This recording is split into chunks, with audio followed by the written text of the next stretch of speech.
코로나가 발생된 지 4년이 넘었습니다. 2020년 3월에 코로나가 이제 이쪽 체릴 지역에 발생이 되면서 많은 사람들이 두려움을 가졌습니다. 사람과 접촉하는 것을 굉장히 꺼려 했죠. 그래서 사회적 거리를 두고 우리는 긴 시간 생활을 했었습니다.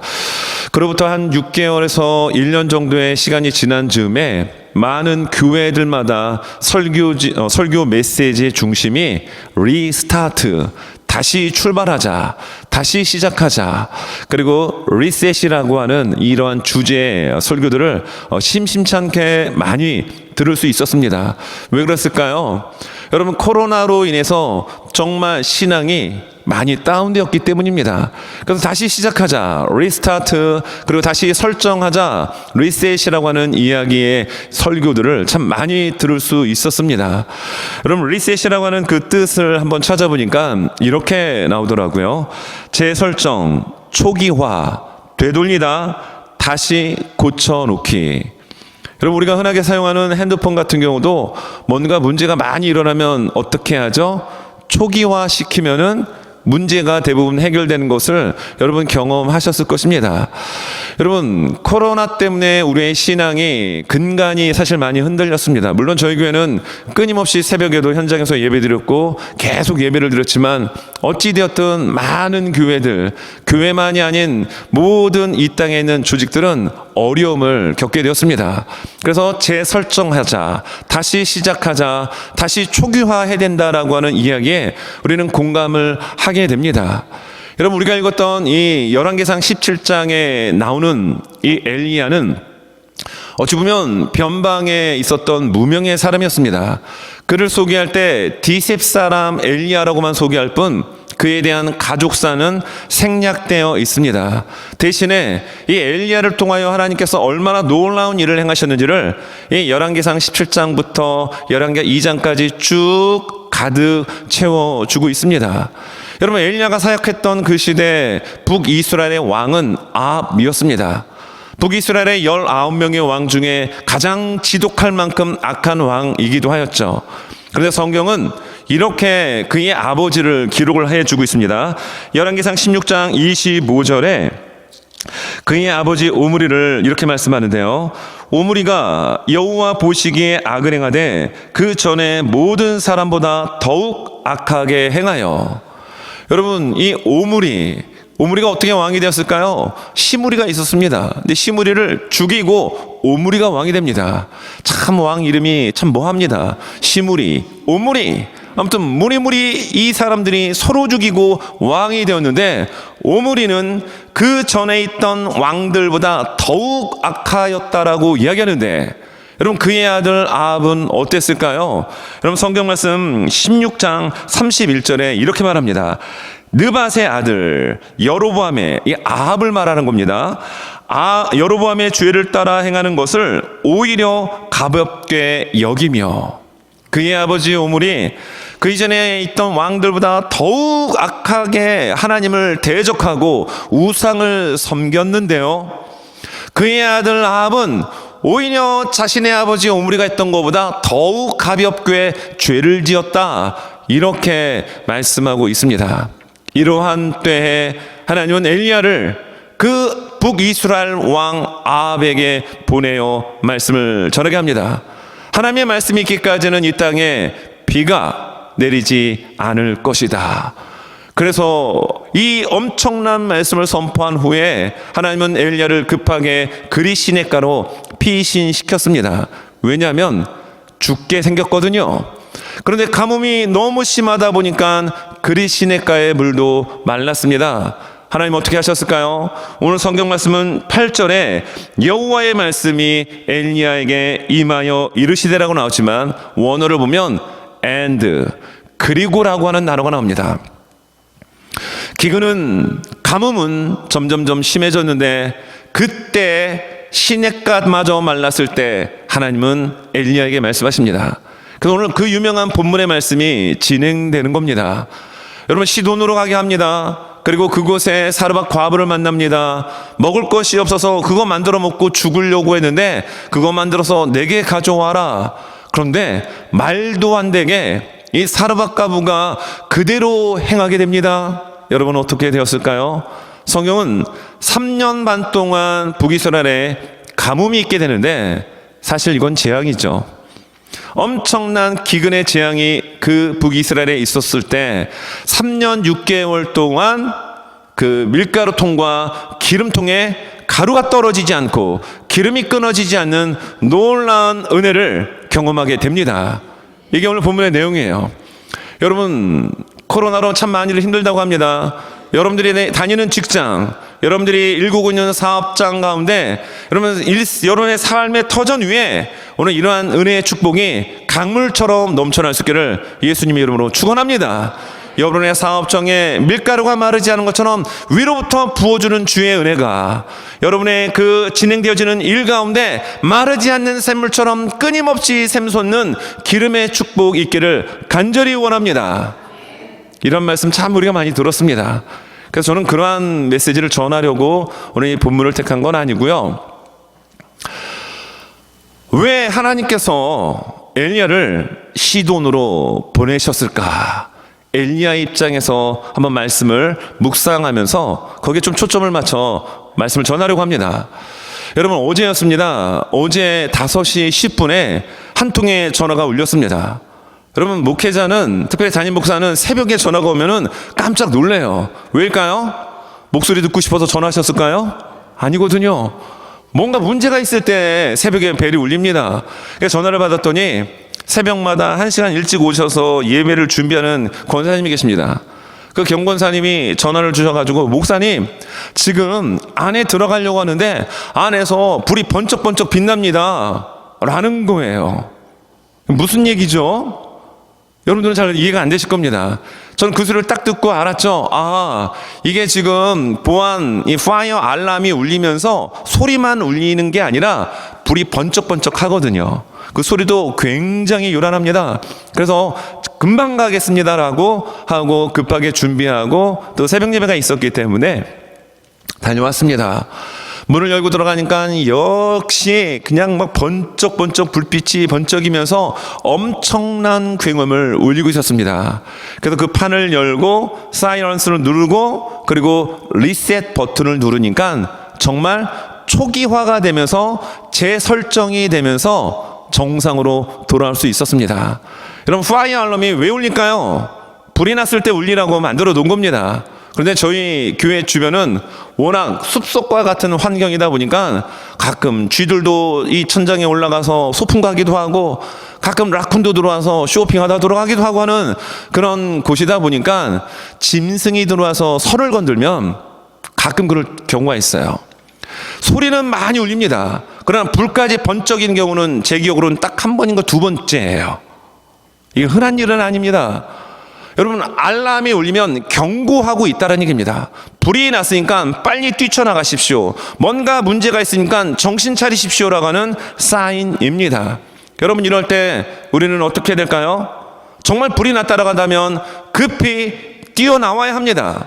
네, 오작동으로 인한 알람이라면 리셋 버튼을 눌러야 합니다. 그러면 정상으로 돌아옵니다. 우리 신앙도 마찬가지입니다. 여러분 우리가 범죄하고 죄악 가운데 우리가 정말 지쳐있는 그 삶의 자리에 있을 때 하나님과의 관계에 뭔가 막힘이 있을 때 우리는 리셋 버튼을 눌러야 합니다. 그래야 막힌 부분이 뚫어지고 초기화되고 재설정되고 고장난 것들이 정상의 위치로 돌아오게 됩니다. 우리 신앙에 있어서 리셋 버튼은 무엇일까요? 회개입니다. 왜 이 북이스라엘 가운데 이렇게 굵직굵직한 많은 선지자들을 하나님 보내셨습니까? 북이스라엘이 극도로 타락했습니다. 하나님을 예배될 대상을 엉뚱한 걸 만들어 놓고 금송아지 앞에 절하게 만들었습니다. 국가의 법을 만들어 놓고 오므리의 율례라고 하는 국법을 만들어 놓고 하나님이 아닌 우상단지 앞에 절하게 만든 나라였습니다. 그래도 하나님은 그 나라를 포기하지 않으셨습니다. 그래서 엘리야를 보내셨습니다. 여러분 구약에 수많은 선지자들이 등장합니다. 그 수많은 선지자들을 열거하기에도 한 장의 종이는 부족합니다. 그런데 선지자의 대표 하면 우리는 누구를 떠올리죠? 엘리야입니다. 그래서 마태복음 17장에 예수님이 변화산상에 올라가셨을 때 구약의 율법을 대표하는 모세가 나타납니다. 선지자의 대표가 있었는데 그가 바로 엘리야였습니다. 그때 엘리야와 모세와 예수님과 대화하는 장면이 마태복음 17장 변화산상 정상에서 이루어지게 되죠. 이렇게 훌륭하고도 능력 있는 엘리야를 하나님이 보내신 것은 그들이 회개하고 깨닫고 돌아오라는 얘기입니다. 하나님이 주신 리셋 버튼 누르라는 얘기였습니다. 그러나 성경이 우리에게 말하고 있는 것처럼 그는 수번의 여러 차례의 기회가 있었음에도 불구하고 그 리셋 버튼을, 회개의 버튼을 누르지 않았습니다. 그래서 저는 오늘 본문을 바라보면서 사르밧과 아브의 믿음, 순종, 이것을 이야기하기에 앞서서 그건 우리가 좀 많이 들었잖아요. 예전에도 부흥회하면 사실 주제를 가지고 많이 듣기도 합니다. 그러나 또 다른 관점에서 하나님의 말씀을 받아들였던 엘리야가 어떤 생각이 들었을까? 이러한 관점에서 오늘 말씀을 좀 들여다보기를 원합니다. 하나님이 말씀하셨습니다. 시돈으로 가라. 여러분, 시돈은 어떤 곳일까요? 여러분, 성경 말씀에 보면 이렇게 나옵니다. 열왕기상 16장 31절, 이 말씀 같이 한번 우리 읽도록 하겠습니다. 시작. 느밧의 아들 여로보암의 죄를 따라 행하는 것을 오히려 가볍게 여기며 시돈 사람의 왕 옙바알의 딸 이세벨을 아내로 삼고 가서 바알을 섬기고 예배합니다. 그런데 여기에 이세벨이라고 하는 여인이 나오는데요, 이 여인이 어디 사람 출신이냐? 성경 말씀하죠. 시돈 사람의 왕 옙바알의 딸이라고 이세벨을 소개합니다. 요세푸스에 의하면 이 옙바알은, 그러니까 이세벨의 아버지입니다. 아스다롯의 그 신전의 제사장이었다고 합니다. 그리고 이 사람은 그 히람의 후예였던 펠레스 왕을 살해합니다. 그리고 시돈과 두로라고 하는 지역에서 32년간 통치했다고 합니다. 제사장 출신입니다. 그러니까 우상 앞에 절을 했던 사람이 국가 권력을 틀어 잡았습니다. 그의 딸이 아합 왕과 결혼을 합니다. 여러분, 성경에 보면 한 장 넘겨서 열왕기상 18장에 보면 바알 선지자와 아세라 선지자가 850명 등장하죠. 그리고 그들과 함께 엘리야와 함께 갈멜산에다 제단을 쌓아놓고 불을 내리는 결투를 벌입니다. 여러분, 누가 기도했을 때 불이 내려왔죠? 그렇습니다. 오늘 설교 끝입니다. 850명의 쪽수가 많은 다수의 힘이 아무리 부르짖고 자해를 해도 불은 내리지 않았습니다. 가짜 신이거든요. 그러나 엘리야가 제단을 쌓고 심지어 3년 반 동안 내리지 않았던 그때 소중한 물을 갖다가 몇 항아리를 갖다 쏟아붓습니다. 그 물이 도랑에 가득 찹니다. 그리고 기도합니다. 기도하자마자 하늘에서 불이 내려와 도랑에 물을 핥아버린 것처럼 완벽한 승리를 하나님께서 엘리야에게 허락해 주셨습니다. 북이스라엘 백성들, 하나님 포기하지 않으셨습니다. 심지어 아합 왕도 하나님은 포기하지 않으셨어요. 여러분, 그런 가운데 리셋 버튼, 회개만 하였다면 얼마나 좋았을까요? 그러나 그들은 회개하지 않습니다. 얼마나 마음 껍질이 딱딱했던지 그들은 오히려 그 하나님의 길을 툭툭 걷어차는 듯한 행동을 서슴지 않고 행하게 됩니다. 여러분, 엘리야가 지금 시돈으로 지금 가라고 하는 말씀을 듣게 되잖아요. 자, 말씀입니다. 자, 오늘 9절인데요. 너는 일어나 시돈에 속한 사르밧으로 가서 거기 머물라. 내가 그곳 과부에게 명령하여 네게 음식을 주게 하였느니라. 이세벨이라는 여인, 이거 보통 여자 아니에요. 진짜 이런 여자를 아내로 맞을까봐 두렵기도 합니다. 우리 청년들 기도 많이 하십시오. 특별히 이세벨과 같은 아내 만났단 인생 끝납니다. 정말로 믿음 좋은 마리아라든지, 여러분, 성경에 많은 정말 현숙한 여인들이 있죠. 이러한 여인들을 놓고 기도할 수 있길 바랍니다. 그런데 아합은 정말 재수가 없었죠. 이런 시돈의 옙바알의 그 왕, 그 공주 이세벨을 아내로 맞이하여 바알을 예배하는 이런 불운한 인생을 살았습니다. 그런데 하나님께서 엘리야에게 그 무시무시한 시돈으로 가라라고 이야기합니다. 왜 하나님은 시돈으로 가라고 하셨을까요? 오늘 간략하게 두 가지로 말씀 전하려고 하는데요. 그 이유 첫째, 여러분, 이방인도 하나님의 말씀을 믿고 순종하면 은혜와 구원을 받는다, 이거 가르쳐주기 위함이었습니다. 북이스라엘을 구원코자 하는, 북이스라엘을 사랑하시는 하나님의 사랑이 계속 부어짐에도 그들은 받아들이지 않습니다. 버튼 누르지 않습니다. 그래서 하나님은 이번에는 엘리야를 그리시나가에서 시돈까지의 거리는 120km입니다. 가까운 거리 아니에요. 여러분, 시돈으로 가라라고 하는 이야기를 들었을 때 엘리야는 어떤 마음과 생각이 들었을까요? 와우, 하나님께서 120km나 떨어져 있는 거기까지 왜 가라고 하셨을까? 가까운 거리 아니거든요.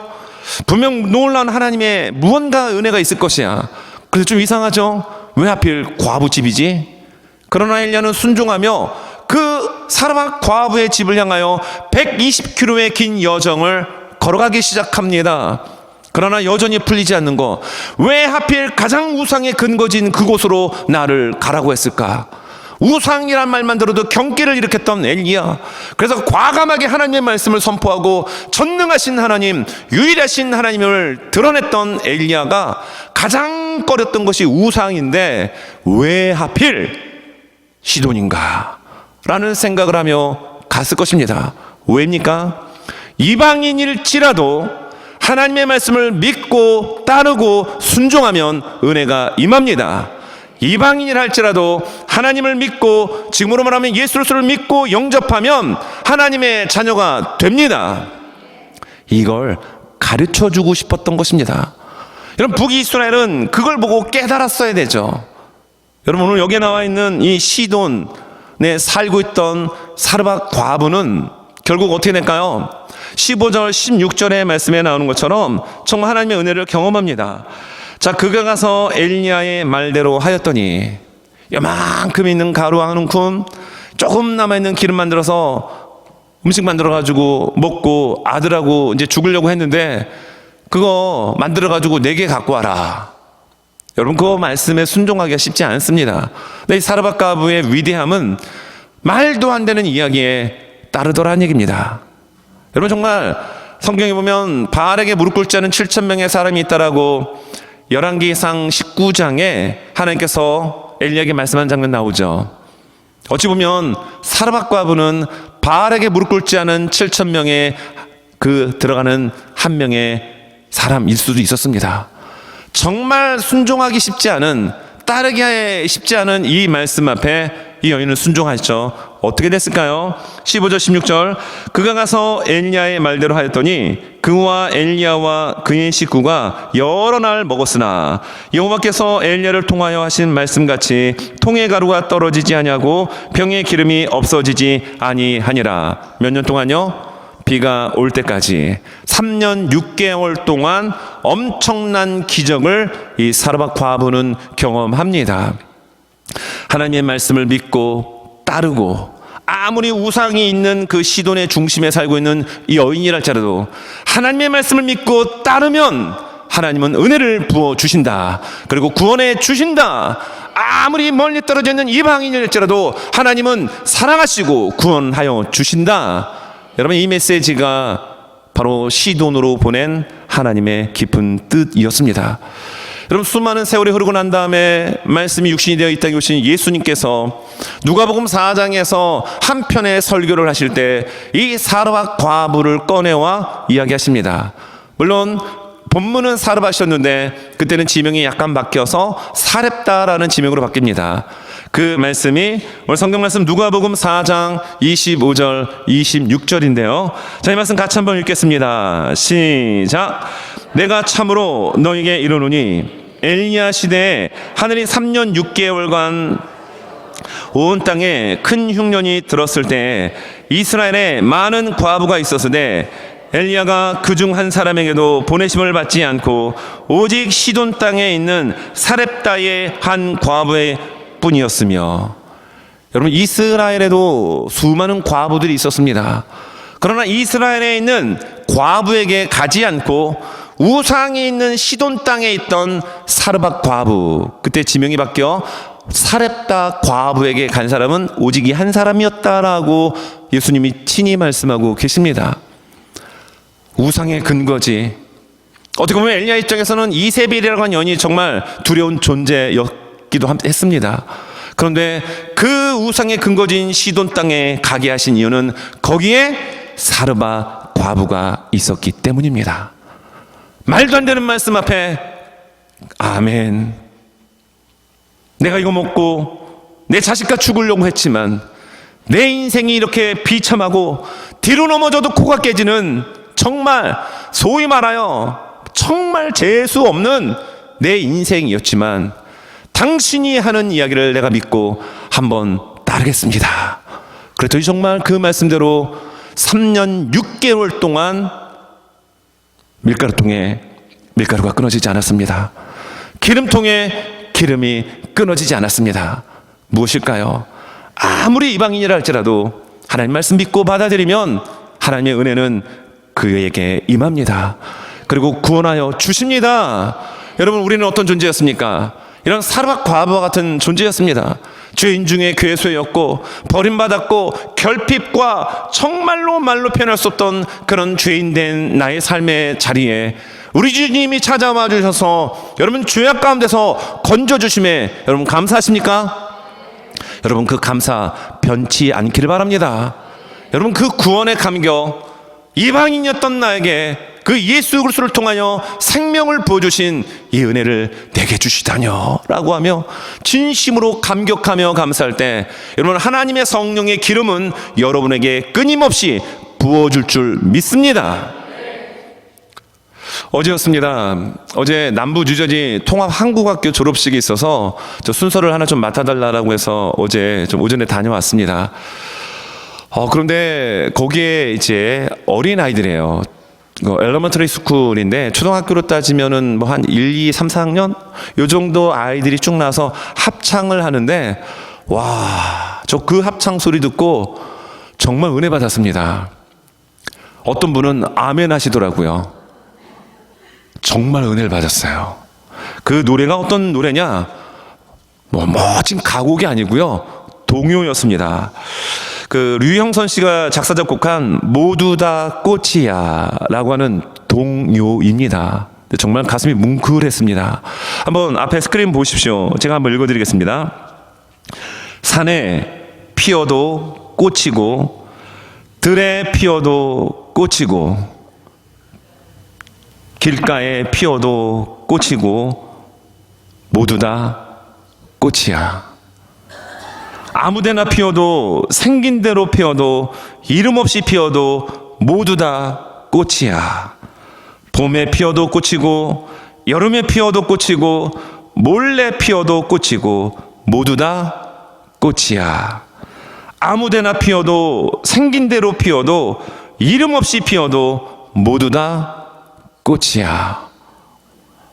깊은 감동이 쫙 밀려왔습니다. 여러분들께 그런 감동이 있으십니까? 얼굴을 보시니까 아니 목사님 저게 뭐야, 뭐 저걸 갖고 은혜를 받고 감동을 받아. 그러면 여러분의 마음에 성령의 충만함의 기름이 더욱 부어져야 합니다. 왜냐하면 제가 어디서 감동을 받았냐면요, 모두 다 꽃이라는 거예요.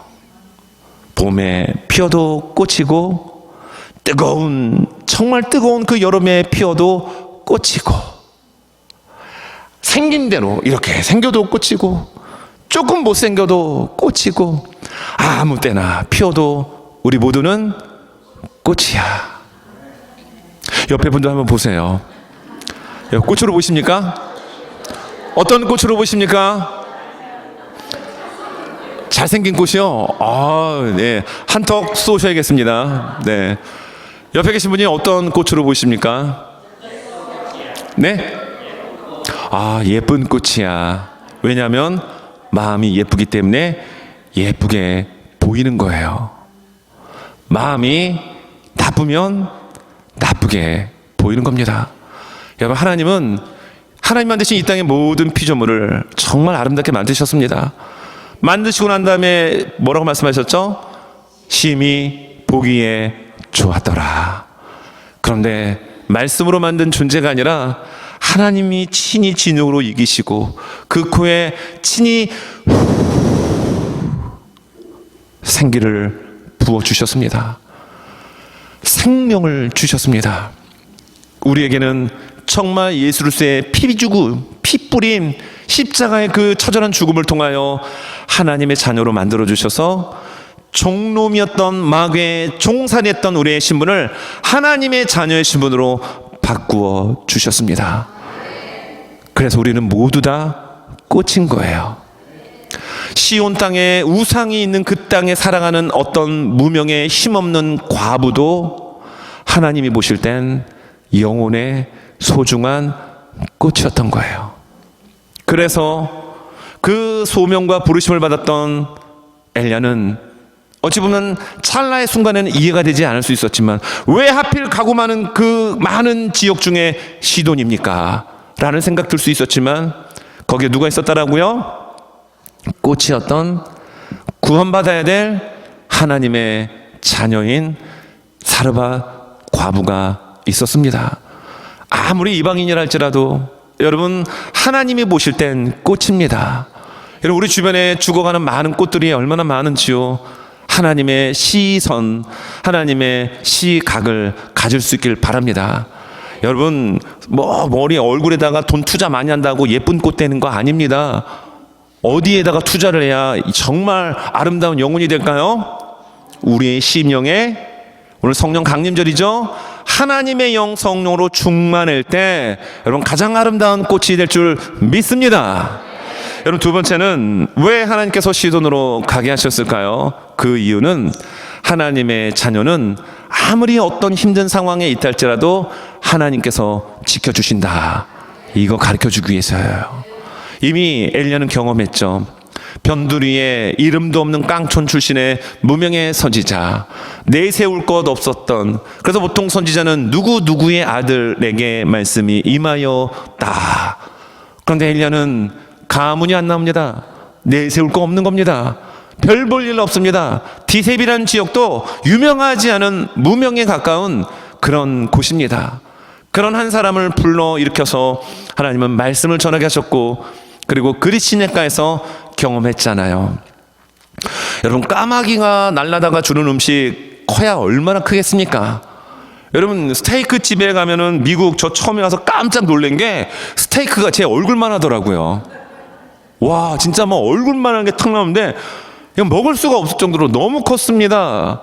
그런데 코로나를 통과하면서 양은 그대로인데 가격이 쭉 올라가더라고요. 아니면 가격이 똑같으면 양이 확 줄어들더라고요. 까마귀가 여러분 제 얼굴만한 스테이크 뭐 미디움 웰로 해가지고 여러분 쫙 해서 포크하고 나이프하고 딱 배달했겠습니까? 아니잖아요. 그죠? 먹을 만한 음식, 또 까마귀는 하필이면 기분 나쁘게 썩은 음식 먹잖아요. 까마귀는 성경의 레위기 11장에 보면 부정한 새거든요. 근데 하나님은 희한하게 부정한 이 까마귀를 통하여 먹고 살게 인도하여 주셨다라는 거예요. 그리고 오늘 8절 말씀에 엘리야에게 말씀이 임하였습니다. 어디로 가라고요? 부정한 도시 시돈. 그리고 하필이면 돈 많은 집도 아니고 과부, 가난한 과부의 집으로 가라고 하나님 왜 말씀하셨습니까? 너 환경 보지 마라. 네가 어느 상황에 있든지 어떤 곳에 있든지 내가 너를 지켜준다, 이걸 말씀하고 있는 거예요. 그래서 시돈으로 인도함 받게 된 겁니다. 우리도 마찬가지입니다. 여러분 생명을 주시기까지 우리를 구원해 주신 하나님의 그 사랑의 손길은 여러분을 붙들고 계십니다. 우리를 위하여 흘리신 예수로서의 보혈의 손은 여러분들을 붙잡고 계십니다. 어떤 형편, 어떤 상황에 있다 할지라도 하나님은 우리를 포기하지 아니하십니다. 여러분 성경에 나오는 수많은 믿음의 인물들 보십시오. 좋은 환경이 아닌 악한 정말 악인들이 득실거리는 그곳에서도 하나님은 지켜주셨습니다. 정말로 7배나 뜨거운 그 풀무불 불구덩이 속에서도 머리털 하나 상하지 않도록 다니엘의 3명의 친구 사르밧 메삭 아벳느고를 지켜주셨듯이 하나님은 여러분을 지켜주십니다. 시돈과 같은 이 세상을 살아가는 우리는 홀로가 아닙니다. 하나님이 지켜주십니다. 엘리야에게 하나님 이거 가르쳐 주신 거예요. 근데 엘리야가 정신 못 차리고 한 2장 넘어가고 19장에 뭐라고 얘기합니까? 유다 광야로 도망치고 난 다음에 로뎀 나무가지에 쓰러져 가지고 나만 홀로 남았습니다. 왜 너만 홀로 남았냐? 하나님은 지켜주셨는데. 그리고 여전히 바알에게 무릎 꿇지 않는, 하나님이 지켜주시는 은혜를 경험하고 살아가는 이들이 7,000명이나 된다는 사실을 엘리야에게 하나님은 일깨워 주셨습니다. 여러분, 말씀을 정리합니다. 왜 하나님은 엘리야를 시돈으로 가라고 하셨을까요? 그곳에는 이방인이었던, 부정하고도 우상의 근거지였던 땅이었지만 하나님이 보시기에 심히 아름다운 꽃이 있었기 때문입니다. 봄에 피는 꽃이 좀 아무래도 예쁘죠? 한여름에 뜨거운 장렬하는 태양빛에 피는 꽃보다는 그래도 봄에 피는 꽃들이 제가 볼 때는 이쁜 것 같아요. 그리고 여러분, 이왕이면은 오늘따라 이 앞에 있는 이게 장미꽃인가요? 여러분들의 얼굴처럼 정말 꽃이 너무 예쁩니다. 그렇죠? 예쁘죠? 이 꽃이 만약에 무슨 못생긴 호박꽃으로 보이면 여러분 심령에 문제가 있는데 너무나도 아름다운 꽃입니다. 하나님이 보실 때 사르밧과부는 너무나도 아름다운, 구원받아야 할 하나님의 딸이었습니다. 그래서 시돈으로 가라고 얘기했던 거예요. 엘리야 자신도 정말 두려움인 그곳, 가기 싫었던 그곳, 좀 거부하고 내치고 싶었던 그곳, 그러나 그 말씀에 따라 순종하여 갔더니 그곳에서 3년 6개월 동안 끊어지지 않는 놀라운 기적을 경험합니다. 그리고 하나님이 하나님 되심을 증명하시기 위하여 하나님은 그 사르밧 과부의 아들의 생명을 어느 날 거두어 가십니다. 먹고 사는 문제 해결됐습니다. 이웃집 옆집들은 지금 먹을 것이 없어서 아사 일보 직전입니다. 굶어 죽기 일보 직전인데 희한하게 사르밧 과부의 집에는 먹거리가 넘쳐납니다. 먹거리의 문제, 먹고 사는 경제권의 문제 해결됐죠. 그런데 어느 날 갑자기 하나님이 그 아들을 데려가 버립니다. 시름시름 앓더니 숨이 끊어졌습니다. 여러분, 이런 일이 사르밧 과부의 오늘 본문 이후의 스토리입니다. 엘리야가 어떻게 합니까? 그 아이를 위하여 기도합니다. 하나님이 그 소리를 들으셨습니다. 그 아이가 살아났습니다. 누가 하신 일입니까? 하나님이 하신 일이에요. 여러분, 먹는 문제만 해결하는 게 아니라 죽고 사는 문제도 하나님 해결하여 주셨습니다. 그리고 그녀가 뭐라고 고백할까요? 여러분, 17장의 마지막 절 24절, 여러분 성경을 피셨죠? 제가 이건 PPT를 준비하지 않았는데 성경을 한 장 넘겨서 17장 24절을 보면 그 여인이 이렇게 고백을 합니다. 자, 24절 제가 읽어드립니다. 여인이 엘리야에게 이르되 내가 이제야 당신은 하나님의 사람이시오 당신의 입에 있는 여호와의 말씀이 진실한 줄 아노라 하니라. 아멘입니다. 먹는 문제 해결된 거 중요하죠. 그런데 죽었던 자식이 살아났을 때 당신이 진짜 하나님의 사람이고 당신 입에서 나오는 말씀이 하나님의 말씀인 줄 내가야 이제야 믿습니다. 여러분 이래서 하나님은 엘리야를 시돈으로 가라고 명령하신 것입니다.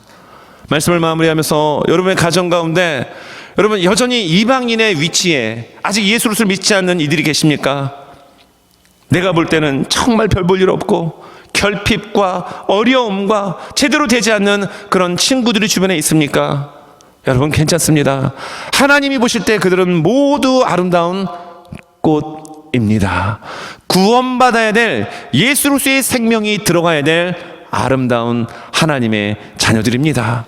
그리고 여러분, 아무리 정말로 이해되지 않는 그 환경 상황 속에 하나님 우리를 이끌어 가실 때 당장은 이해가 되지 않더라도 그 상황 속에서 우리를 지키시고 보호하시고 여러분 생명까지도 정말 살려내게 하시는 하나님의 놀라운 은혜가 누구에게 있다라고요? 누구에게요? 누구에게? 옆 사람이요? 예, 나에게, 우리 모두에게 있음을 믿고 이번 한 주간 하나님이 여러분들이 허락하신 시돈 땅에서 그 하나님의 영광됨을 드러내며 살아갈 수 있는 우리 모두가 되실 수 있기를 예수님의 이름으로 축원합니다.